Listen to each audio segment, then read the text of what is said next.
Làm thịt nhá. Nhìn rõ nhá. Tắt cái đèn đi để chói anh ạ. Sáng không? Quá sáng. Quá sáng à? Cái này. Cái này là đá. Cái này là đá nhá. Cái này là đá nhá. Chứ nhìn thấy là đá nhá.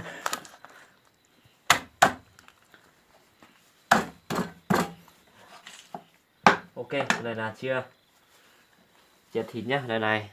Cái này là món đặc sản ở rừng nhá. Phải không? Cái này là món này là món gì thế nhỉ? Nông. Nòng nhỉ? Nông em về.